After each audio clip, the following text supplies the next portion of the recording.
What's up, everybody?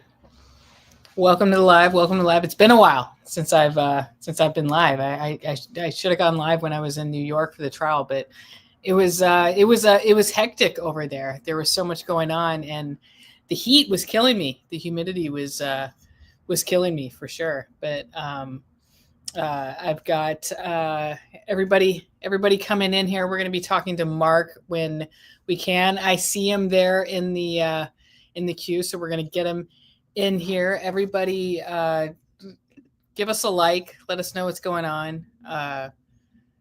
Anybody watching on the replay too, hello. But let me get Mark in here. Mark, hello. How are you? Hello. Good. I'm well. I see you made it home from traffic. LA traffic is back with a vengeance, so I think it was a little crazy. That means work from home, contrary to what we're doing right now, is starting to become hybrid. So yes. Meghann, I miss you, and it's good to see you. And I've been following your exploits, and it's always good to talk to you.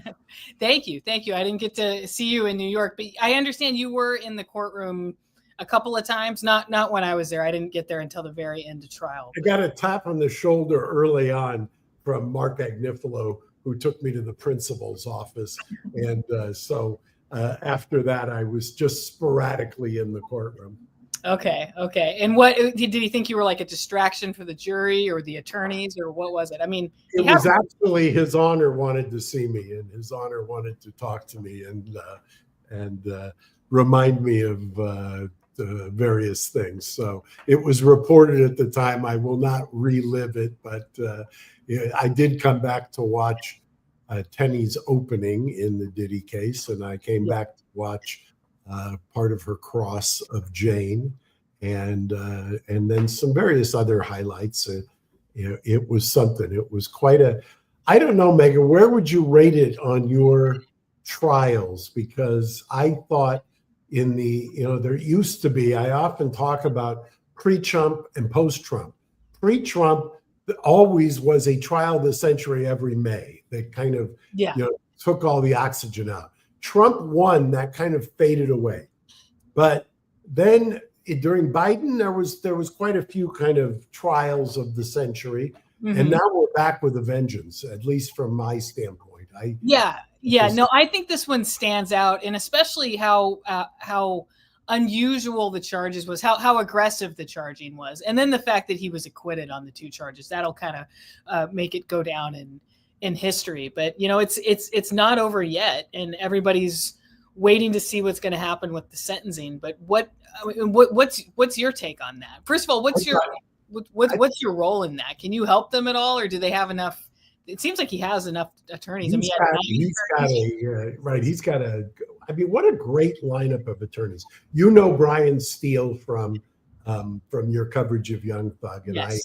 I've always been a Brian Steele fan. Brian forever entered the pantheon for me when he took off his coat and his tie and said, "Just going into custody, just put me in with my client." I love that, and I told him that the first time we met each other. But you know who Mark Geragos I've known for years, and Mark was the co-lead with Teny, and I can't say enough good things about my daughter or Mark A. But some of the unsung heroes, Alexandra Shapiro. Yes, I don't know, other than Cliff Gardner, who I did Menendez with.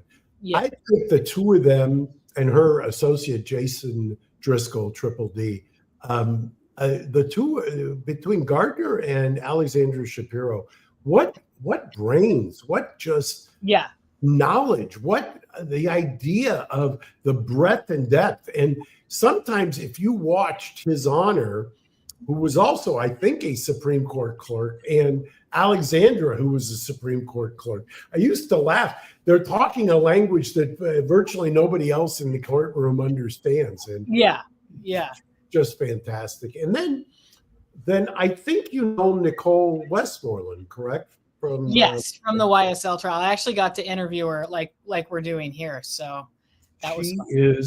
What a tremendous lawyer. What an even better human being. I mean, and Anna, who did the cross of Cassie, which, by the way, one of my favorite things, because I'm such a snark, is to go back and watch the commentators who were second guessing the lawyering as it goes along. Yeah. And, all of the people who were second guessing Anna, and she hit it out of the park, second guessing Teny on Jane, hit it out of the park. Nicole, just wonderful. And Alexandra's, I said, what a phenomenal group of female criminal defense lawyers on that side of the ledger. Yeah. And from my standpoint, Leslie Abramson, who was talking about Menendez, who famously tried it, she was kind of one of the post Clara Shortridge Foltz Gladys Root tradition, where there was Leslie, and she was always a kind of a unicorn. And now you've got a half dozen, baker's dozen to pick from. So it's wonderful to see. Well, was there any concern that there was too many? I know some judges will limit how many attorneys can have speaking roles just to kind of give the jury a break from that. Or was there any talk about that, or did you think I think there's always a concern, especially post OJ. The part of the yin and yang of this is everybody who's got the resources wants a team because they think, well, OJ had a team and look at the results. I mean, if I had a nickel for every time I heard a client tell me that. The problem with it is it really requires a very unique chemistry to get along. This team, from what I saw, and this is where hat tip to Mark Agnifilo. Mark, as the general manager, the Bill Belichick of this crew, really was phenomenal. And by the way, that closing, I don't think there's anybody who won't say that it's too bad it wasn't televised, because that would have been one that would have gone down in the annals. Oh yeah, when I was reading it, I was like, this seems really brazen, but it's hard to know whether it's good or not until you see what the jury does. I mean, I was kind of wondering if the prosecutors had brought it home in closing, because I thought their closing, looking back, it seemed like a good closing for a bad case, because they did map out a legal route for the jury to convict on RICO. But it seems like their standard for, hey, you could convict just on 2 drug transactions. It's like, okay, well, on that standard, any frat boy in America could be convicted under RICO. But it seemed like you guys had some confidence in that the case had enough weaknesses that kind of a brazen closing like Mark's would work. I mean, was that the discussion, or can you get into that? I will tell you the reason that I think it did work is if you were in the courtroom and observing jurors, I think you saw the jurors' reactions. And that is, as you know, unless you're in the courtroom, and even when it's televised, because it's verboten to televise the jurors, so you have to be in the courtroom. It's one of the reasons it's very hard to predict what's going to happen in a trial, because you can't see the jurors. If you know the jury composition, 99 times out of 100, the case is won or lost in jury selection. And if you know your case and you know your jurors and who you're picking, then unless famously, I remember George Zimmerman's case, and Mark O'Mara is a good friend. I consider Mark a very good friend.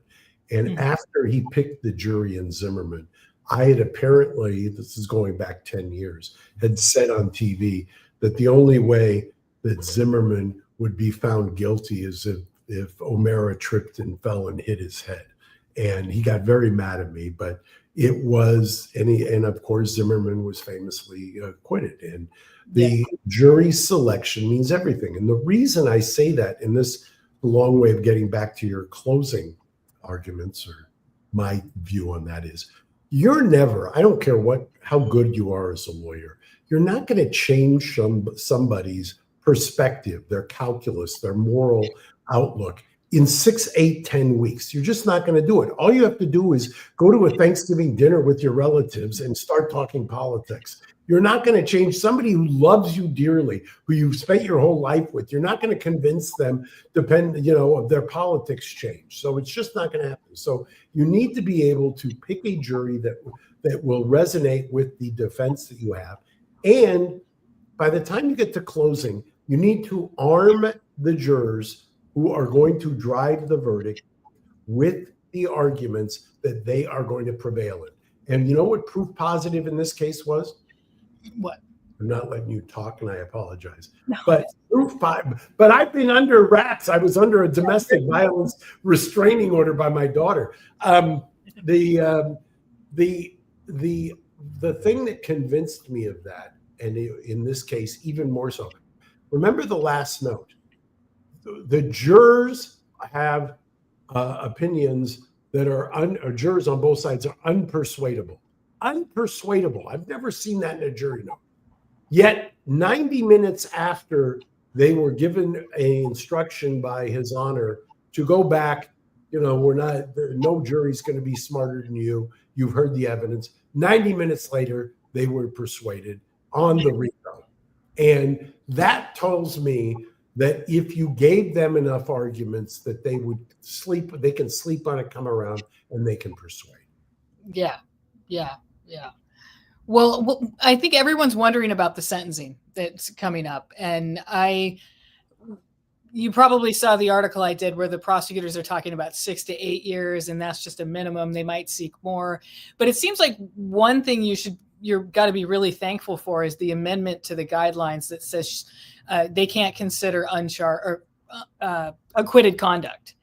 And the prosecutors seem ready to make an argument around that, but the judge seems a little wary just based on what he filed yesterday. But what's your take on that? For those who follow you, you posted the order yesterday. Thank you very much. I was not on Pacer, so I read it on your X account. The order asks both sides to survey, for lack of a better term, anybody convicted on these two counts. And I don't think he distinguished between plea or at trial. And by the way, as you know, the federal criminal jury trial is a vanishing breed more than the dodo bird. I mean, there are not that many federal criminal jury trials. Almost everything is done by way of a plea because of the acceptance of responsibility. And I had a federal judge once tell me, Mr. Geragos, you go to trial, you lose, you get tax, tip, and service charge for losing. And that's normally the case. So when the judge is asking for that has got to give you some hope that he is going to follow the law and he's not going to kind of punish Puff for going to trial. And by the way, nor should he. I mean, it takes an awful lot of balls to roll the dice and go to trial when you know the consequences. And the consequences in this case it was a your life case. And then a lot of people bring up not just life, but the financial consequences of RICO, right? Could they have seized his assets and really made it difficult for his kids too? Oh, I mean, he's at one point, he was reputed to be one of the first Black billionaires. And I only say that because that was kind of bandied about. But I mean, when you think about the financial, and it reminds me of that old Jack Benny joke when Jack Benny, for those who are too young, he was a famous comedian. And he used to do this joke where somebody put a gun to his head and said, your money or your life? And he didn't answer. And they said, your money or your life? And he says, I'm thinking. And there are a lot of people when faced with your money or your life might say, or that has quite an effect on you. I mean, that's a tremendous kind of decision to have to make. Yeah. Well, do you know, have you heard about any preliminary research on the transportation to engage in prostitution convictions? How many cases are there where it's just that charge that there was?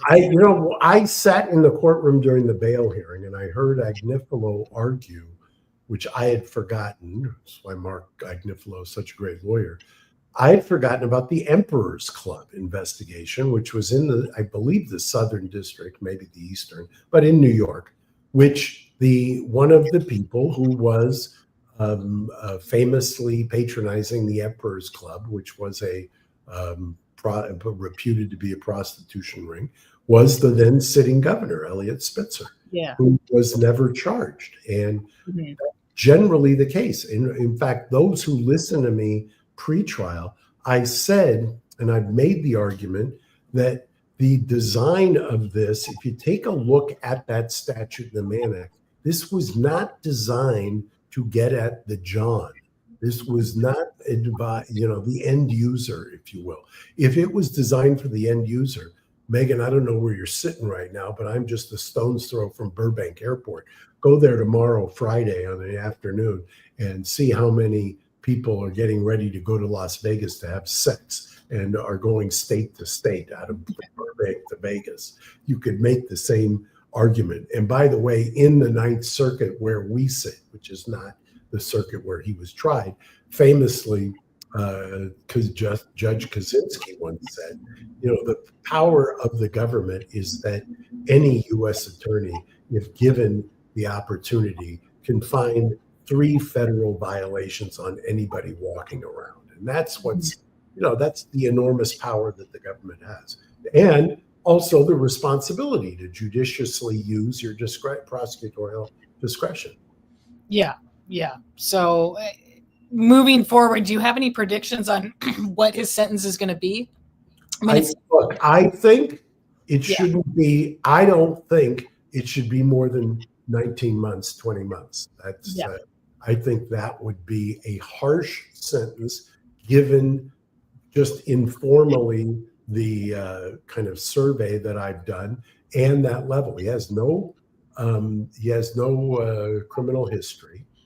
He was acquitted on his only major case, which was 25 years ago. The cases I've handled for him, he was never filed on, and and criminal history makes, as you know, a huge difference on the guidelines. And the application, it's very hard to find people who are just charged with these as standalones. Yeah. So it seemed like the tone and just what he's requesting does not benefit prosecutors, because the chances that they're going to be able to find some cases where somebody has gotten even more than a couple years, it seems unlikely. And some of these cases might end up being pretty old that they have to dig up. That I would imagine, when you look at this, the Mann Act was at one time called the White Slavery Act. And it was famously used on Jack Johnson, who was the heavyweight champion in the early 1900s, African-American, white female. Chuck Berry, black musician, famous, iconic figure, black musician. Those are Charlie Chaplin, I believe, who was white, was prosecuted but acquitted, famously. But it's really used infrequently, and it is not targeted here. And yet part of what came out is there was this group that by all accounts was not prosecuted, who supplied the entertainers. That's what these guys called themselves, entertainers. And they certainly did. I mean, you I think, written on all of this. So Always for Angels. I was fascinated by their texts with Diddy, where he's like, they're asking him for 600, and he says, laugh out loud, he couldn't perform. And just their feigned shock, and he could be skydiving or anything like that. And you wonder if there's some kind of investigation into that, but it also seems like they keep themselves at a distance enough that, what are we really prioritizing in America right now? Well, in the world where I read some statistic, I don't know if it's true. I probably shouldn't repeat it without doing the independent research, but of women between the age of 18 and I want to say 28, that of a certain demographic, something like 20% on OnlyFans, that to me is mind-boggling when you think about it. I'm mind-boggling. It's just it's hard to believe 1 out of 5 of whatever this strata is of the the demographic on OnlyFans. And obviously, what I always say is, okay, well, that's an amazing statistic. But when you hear about how much they're earning, who's their audience, and who's the demographic who's spending the money to make these people have the ability to live these great lifestyles. Yeah. No, it's everywhere. Well, I did notice that prosecutors emphasized, and I wrote an article that kind of highlighted this, that, I mean, he was sued in November 2023, and then the raids were in March 2024. And we all know that around that time he was under so much scrutiny. So he knew he was under federal investigation, but then Jane was allegedly being victimized after that. And I know Teny and Mark were representing him at the time because we've seen the emails that they had with prosecutors. Was there any concern at the time about what was going on with Jane, or do you think that's just an example of prosecutors, trying to find things that aren't there? Well, I've got a couple of things on that. If you look at the timeline, what really heated up, I think, what cinched the prosecution was the leaked video.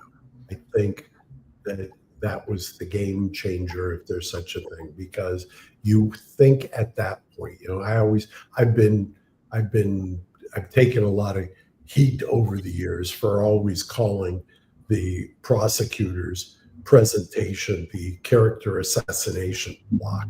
There is inevitably, in every one of these kind of scandalous or tabloidy trials, there's always a block of witnesses who are focused on the character assassination. And my God, you can't find better character assassination, and rightfully so. I'm not denigrating Puff. He knows how bad that was. And he knows just what it looked like. I think one of the mistakes, if you will, by the prosecution was to try to take that and make it something it wasn't. Was it violence? Absolutely. Was it? In a way, kudos to my daughter for talking about that and saying, I loved the idea that she said, if this were a domestic violence case, we wouldn't be here. That's like, wow, I hadn't thought of that. And for the prosecutors to say that was part of the freak-offs, that she was being chased, Cassie was being chased down the hallway to get back in there for the freak-offs. When clearly, if you take a look and slow down the tape, you could see what it was about. It was about a cell phone, and she had taken his cell phone. And I don't know about you, Meghann, but I know so many. I used to say I know so many violent acts that happen at Thanksgiving dinners between people arguing about politics. Now that has morphed into, I know so many criminal acts that arise out of somebody grabbing somebody else's cell phone. Nothing makes somebody go 0 to 60 quicker than grabbing their cell phone. Yeah, I mean, it was still a pretty appalling act. It's indefensible. So yeah. And what about him coming back into public life after this? Because I was interested in the whole, alleged bribery. You can say it was bribery, or you can say it was him just trying to do what celebrities do to clean up their image. But he was definitely offering money to try to keep that video silent. And the whole premise was that, if this gets out, it's going to destroy his career. But now the video's been out and there's all this other stuff. Do you think his career is destroyed, or do you think he can come back from this? No, I have spent time with him all the way along in post-conviction, on the two-man acts. And I've known him for going on 20 years. In fact, I had forgotten that it had been that long, and I won't tell you how I was reminded. But I think, and I've said this a lot of times in the context of guys who get sent to a camp, for instance, in federal, that they come out after 24 months and they're physically and mentally in the best shape they've ever been. He has this timeout, so to speak, has been enormously productive for him. Some of the talks, the insight, he's always been an impressive human. And I think he'd be the first to admit that the drugs had a horrible, horrible effect. And one of my worries about this case was if you tried it in New York, you wouldn't understand the LA aspect of it. And all of my New York friends told me that I was being kind of naive, that New York was much harder than LA, and they'd be harder, the jurors would be harder. And I think it came out. But in LA, everybody understands, and my podcast partner, Harvey Levin, is kind of the chief among this, that you have to manage your image. In a tape like that, somebody would presumably, as it was, they'd sell it for money, and it would be, and it's, as you say, it's kind of a Ray Rice situation, in the elevator. And how do you get past that? I think he can get past it. In fact, I know that he will, and I think that he's been reading voraciously while in custody. I've just sent him a couple of things that I wanted him to read as well. He gave me a couple of things, or told me a couple of things. He's just been using his time productively. He's been thinking, and I see a next chapter, and I think it's going to surprise people. Yeah. I mean, how is he feeling about his upcoming sentencing? Is he, I mean, it seemed like there was kind of a momentum, especially outside, that, he's going to walk out of the courthouse or something. Did you guys, as his legal team, honestly think that there was a chance at bail, especially with the Bail Reform Act mentioning this charge and the need for incarceration? Are you all prepared that he's going to be doing a couple more years, or do you think he's going to be out? I think he should be out. In the euphoria after beating all of, the RICO, I think, is mandatory 10. Sex trafficking on Cassie, mandatory 15. Sex trafficking on Jane, mandatory 15. That's what I said. I mean, who do you have that's going to roll the dice on those things? That's a pretty, it's life, a possible sentence. Do you think if he'd been convicted on that, they would have gone for life? He's 55 years old. If he's doing the mandatory minimums, I mean, it's absent some extraordinary intervention, it's something else. Now, I think, contrary, but this is just me, this isn't necessarily the law. I think when you roll the dice and you win with those kinds of odds, you ought to get some kind of consideration. You ought to get acceptance. The 3 levels for acceptance. You ought to get a downward departure or a variance, because you did, you were demonstrably overcharged. So, there ought to be some punishment. By the way, I think if the courts started doing that, the federal courts, you would, to get back to what you're saying, you would see there would be an incentive for prosecutors not to overcharge, because if they knew that they were going to get hit on the other end by loading up a indictment with, a ton of charges to scare somebody into pleading, if they knew that if they went to trial and beat them, they were going to get a benefit, that would, I think, rein in rogue prosecutors. And by the way, I don't think all prosecutors think that way, but anytime it's high profile, it's a whole different world. And what do you think about the next couple of months? Is there going to be a motion for new trial? Is there? We still need the ruling on the rule. Ruled on the Rule 29. I don't think. Yeah. Yeah.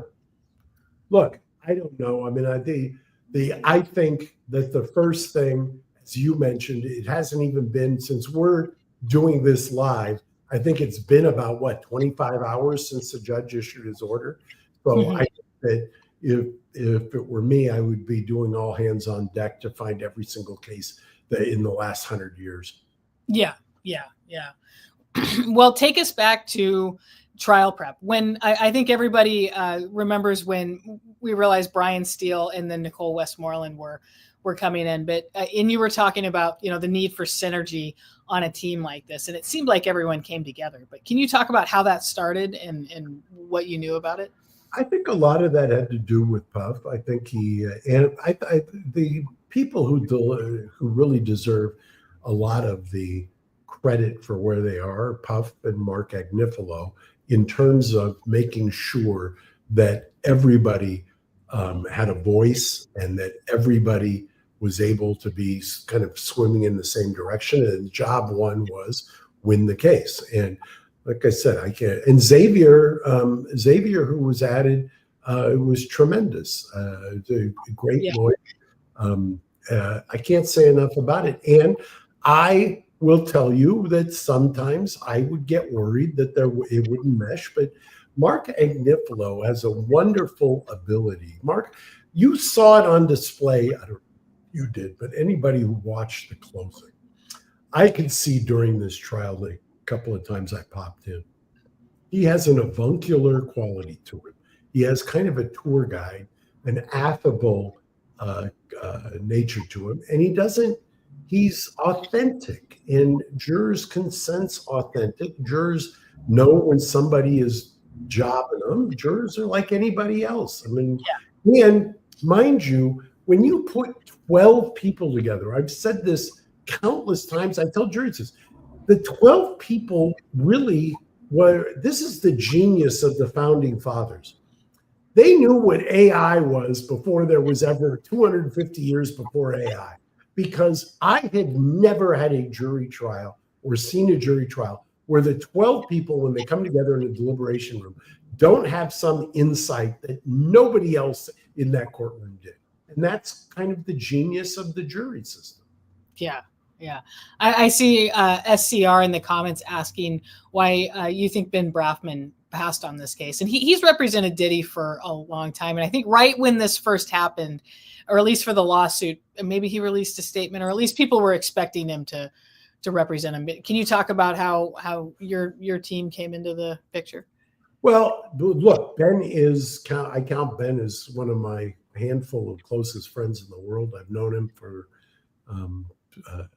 actually Michael Jackson, if you can believe that, and adore Ben. I spend a lot of time in the trenches with Ben on various cases, and I remember telling Harvey Weinstein that he would rue the day that Ben Brafman left his defense team. Although he's probably, if I talk to Harvey, who I haven't talked to in a while, he'd probably tell me, "Well, I got Arthur Idella now, so much for Ben." But Ben to me is, in fact, I've said this to many people.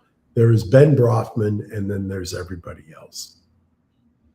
He's had a career that's just, I mean, what a phenomenal career. And by the way, Puff is also the last defendant to be criminally defended by Johnny Cochran and acquitted. Oh.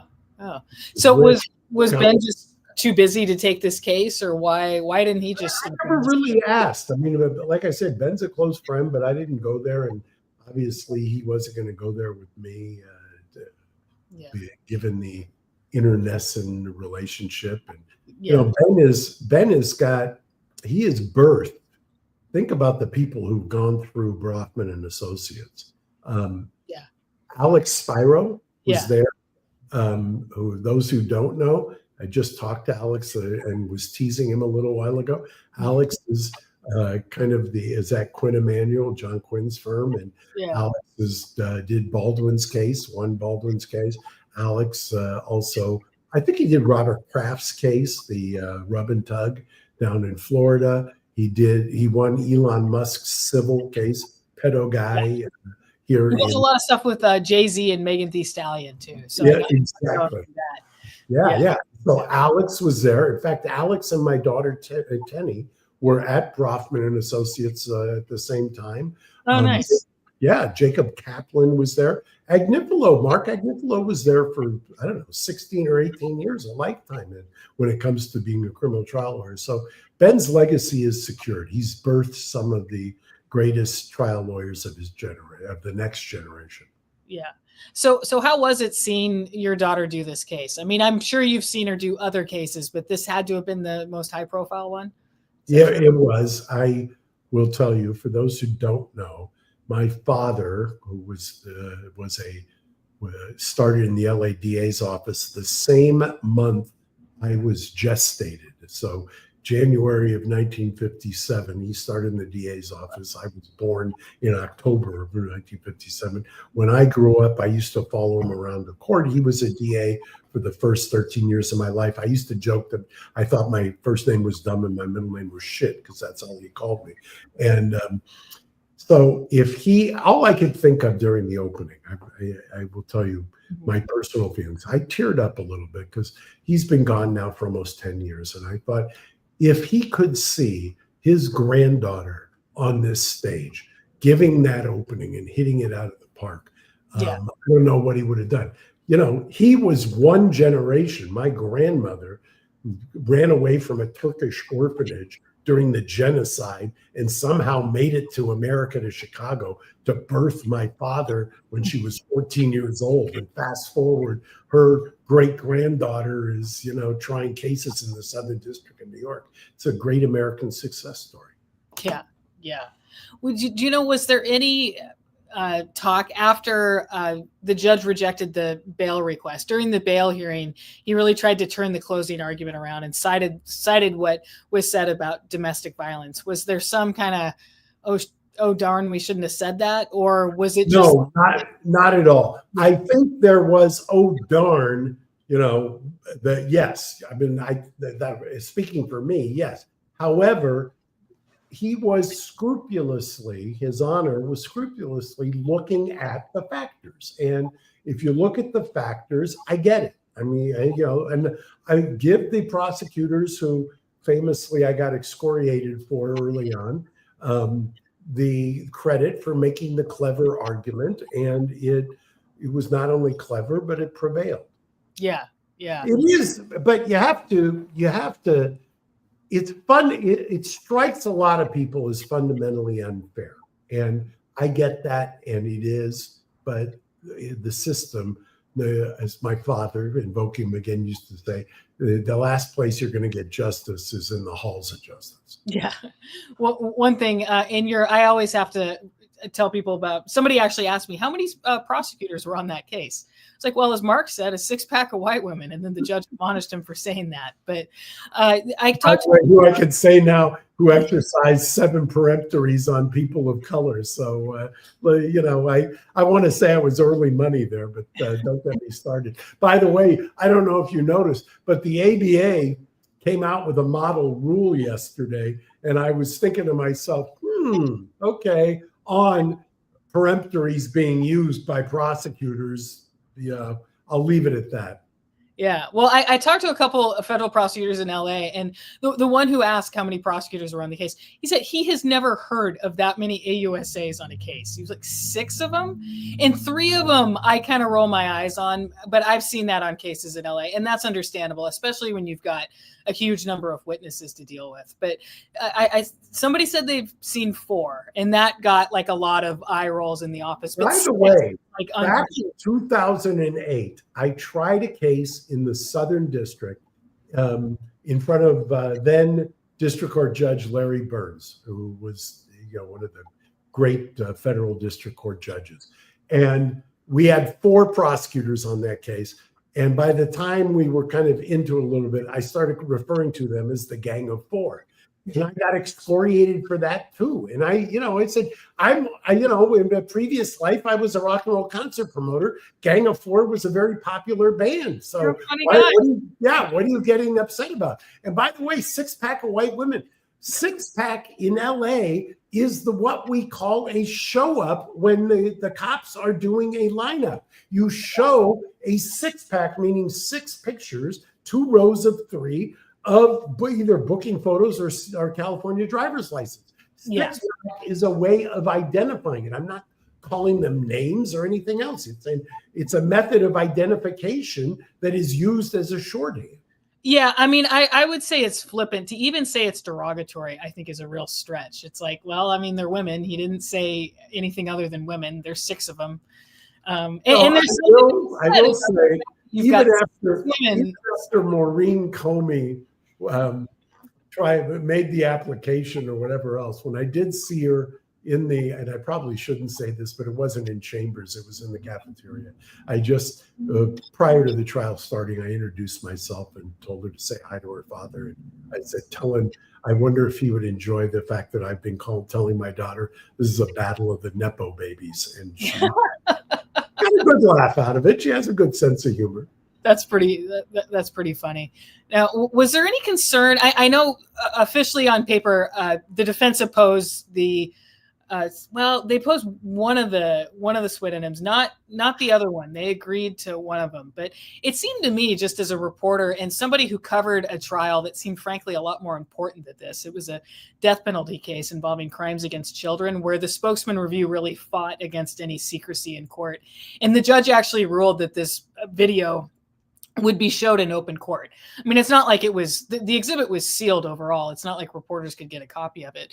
But I was a little offended that the prosecutors didn't even cite that. In fact, Meghann Cuniff said that she knows of no other case where sexually explicit evidence has been shown to anyone other than the jury and the court and the witness. It's like, well, that's definitely not true. From Diddy's defense standpoint, did that really matter? Was there any concern about that strategically, or was that more of just something for the public and the media to be concerned about? Well, I don't know, but I was more struck.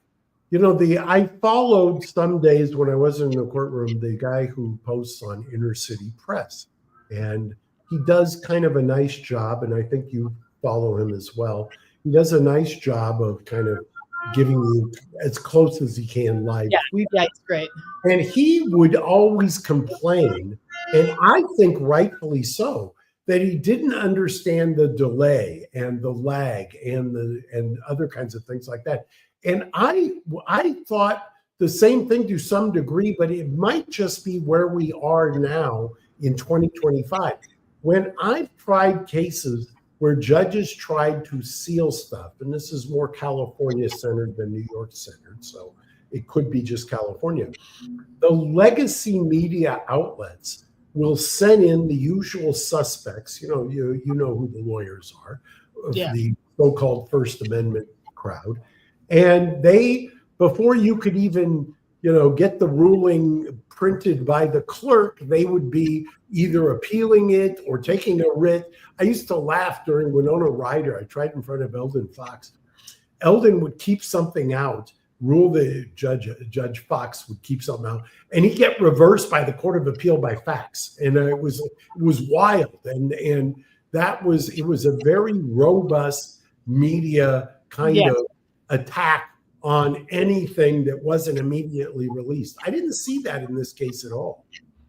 No, we had, and I was disappointed with the Davis, Wright, and Tremaine advocacy for the video. I mean, this case, it was 2008, the case I covered. By the way, one of the usual suspects. Yeah, exactly. Surprised Kelly Sager wasn't there, but they didn't cite the case in Idaho either, where it's like, look, the judge ruled that this video would be shown in open court. And I mean, it's a little awkward, and I can understand, like, look, sexually explicit videos, victims, but it seemed like the anonymity order had this trickle down effect that resulted in like a photo of Kanye West being sealed from the public. And it's so funny you say that, because then it ties it back up to one of the other comments I made. And then I unfortunately got a hard out. But remember when we were talking earlier about the demographic of OnlyFans, and when you see the most successful, the largest number of hits on the internet and YouTube and other things are always the pornographic or the sex sites.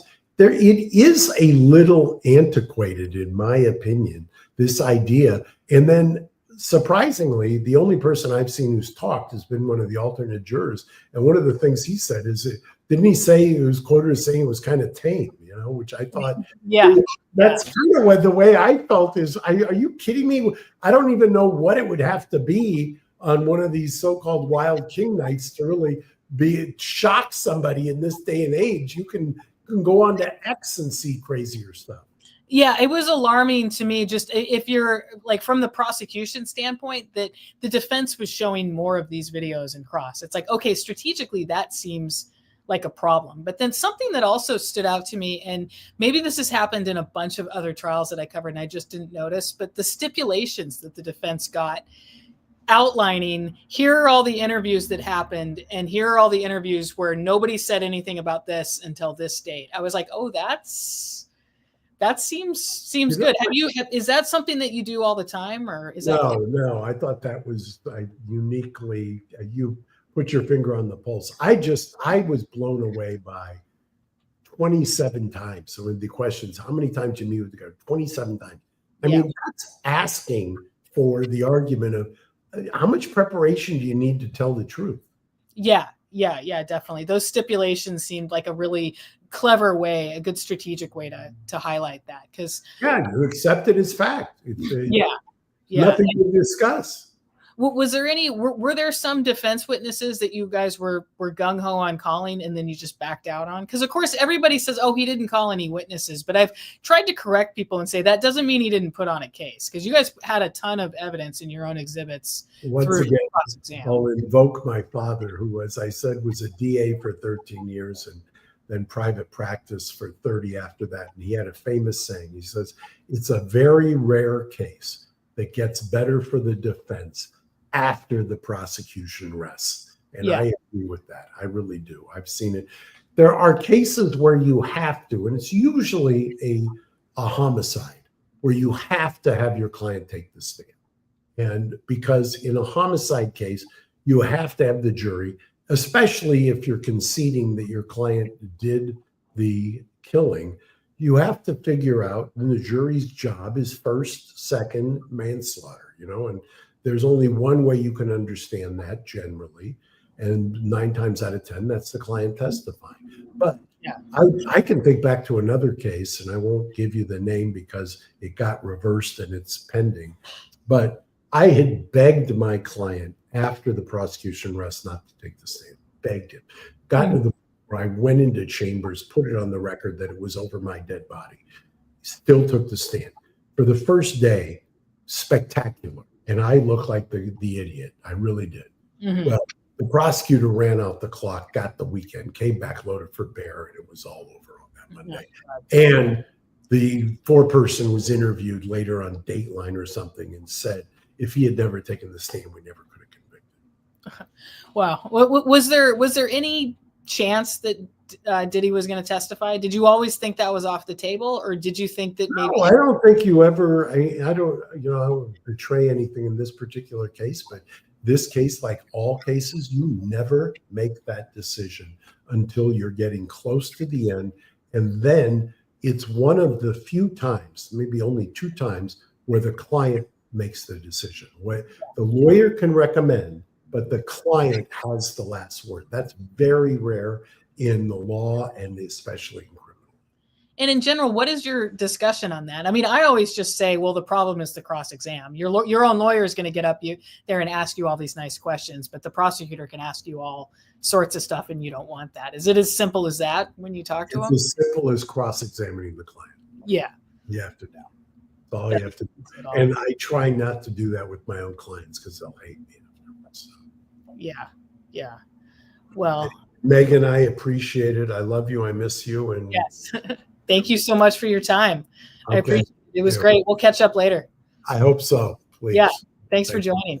Bye-bye. All right. That was fun. Hey guys, thanks for tuning in. That was great. I was so glad he was able to join us. It's just crazy around LA trying to get back to a good background, that kind of thing. But thank you all. And if you guys haven't seen, I've got a bunch of coverage of the trial on my Substack, my legalaffairs-in-trials.com page here.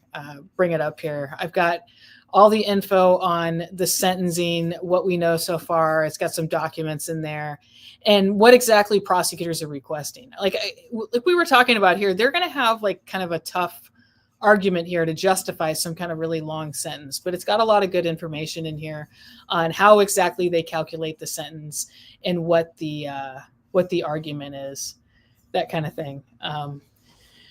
So Neek, what's up? Thanks everybody for tuning in. But the PS, let's see the PSI, the PSR. I thought that it said PSR. That there's going to be a pre-sentence report for Diddy, but those are never filed publicly, unfortunately. But there's the judge right there. And I think this is an occasion Well, not that like a more experienced judge would do something different, but I think it definitely benefits Diddy that this judge is a rookie who's like hardly done any criminal cases, really, and he does not want to get overturned on a big case like this. So he's proceeding cautiously, and the idea that he's going to want to make a controversial ruling under this new amendment, because one thing that really favors Diddy, as we talked about, was the U.S. Sentencing Commission last year, their guidelines were amended to say that you can no longer consider acquitted conduct at sentencing.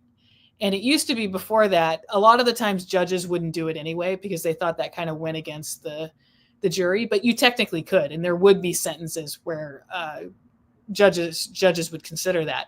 So you can imagine if this was a couple of years ago, that would be bad for Diddy, because they could argue that, oh, the jury basically just argued the jury got it wrong and that he should be sentenced for the stuff he was acquitted for. But they can't do that anymore as of November 2024. So that's very good for him. But the prosecutors are arguing that because the trafficking and the transportation charges overlap enough, that even though he was acquitted for trafficking by force and fraud or coercion, they're saying that they can still seek more time in prison on the transportation charges for fraud and coercion. But I think it's going to be kind of a unique argument for them to make. And judging by what the judge issued yesterday, he issued an order asking people to, asking the attorneys to, by September 1st, share a list of cases where somebody has been sentenced for this transportation to engage in prostitution charge, and their offense level was calculated under that charge, and it was based on a criminal history of 0. So somebody in Diddy's exact place right now. And as Mark and I were talking about, the idea that there's going to be that, first of all, that many cases in general, probably not very many like in the United States. I'm interested to see. They've got almost a couple months to come up with it, but I'm interested to see how many cases are there that even fit that bill. And there's a way to just do it myself, like go into the federal court thing and look up the code and do all that stuff in Court Listener, but I'll let the attorneys do that, and I'll just read about it on September 1st. But yeah, I mean, the idea that they're going to find a bunch of cases where somebody got like more than a few years on that, probably not. So I think that's good for the defense on that. So yeah, anyway, shout out to the replay crew. If you guys are watching this not live, hello. I'm going to try to cut this up into different parts and post it again, but it's been good times. I was able to get over to New York and see the trial in person and everything. So it was kind of hectic over there, but it was still cool to see everything. And I know I got a bunch more subscribers from covering the Karen Reed trial, which was a trip. And I was just so busy doing the clips that I didn't have time to really do a live, and I didn't want to do a lot of commentary on that. That was a crazy case, but it looks like the Melly trial is coming up in September. So I'm going to be doing coverage of that on here. Same with the clips and everything. So that'll be the next big thing. But thank you all for tuning in. Again, you can find my trial coverage. Check out my Substack, Legal Affairs and Trials with Meghann Cuniff. We've got the sentencing story I just brought up. I've got a lot of links to documents and transcripts too, but I'm also proud of the story I did on the alternate juror who spoke to CNN, was talking about the impressive cross-exam of Don Richard. And that was actually by Nicole Westmoreland, who some of you might recognize from the YSL trial. So I did like an article on that, in like, it's kind of like a profile on Nicole that looks at her work on the cross exam. And then she actually did 2 cross exams. It still kind of blows me away that Diddy had 9 lawyers questioning witnesses in his trial, but Nicole Westmoreland was one of them. And she questioned only 2 witnesses, but the 2 cross exams that she did were pretty memorable. One, the alternate juror told CNN it was like a takedown, and it was just really impressive. And then the other cross exam of Brianna Bongolan, the judge actually praised it and said that it was like a Perry Mason moment in court. So I went through that, and using the transcripts that Diddy's team made available to everybody, I was able to like kind of take you inside like how that actually happened. So you guys can check that out here. But I had to laugh. There's so much drama with all the YouTubers. I saw people making all the drama about the transcripts and everything. It's like, oh, whatever. It's fine. But yeah, anyway, thank you guys. I've got other articles on there too. If you guys subscribe, you could get everything in your inbox, your email inbox. But then I've also got pretty deep archives on here. Got this gets into how exactly they use the freak off videos, like the FBI agent or the Homeland Security agents who testified, like how they used the footage, how many videos there were, that kind of thing. It was really kind of documents it. So, but that's all on legalaffairsandtrials.com. But anyway, thank you guys so much for tuning in. I will try to be a little more diligent in my lives. I'm actually taking some time off though. I'm going to be going up to Yosemite National Park next week, doing some hiking and stuff. So that's going to be fun. But I will definitely be around. August is going to be a busy month, and I'll be still following the sentencing and everything. But I do think things are going to be quiet for a little bit. So thank you so much for tuning in. Give me a subscribe if you haven't. Hit the like button. Check out more videos on my channel, that kind of thing. Thank you.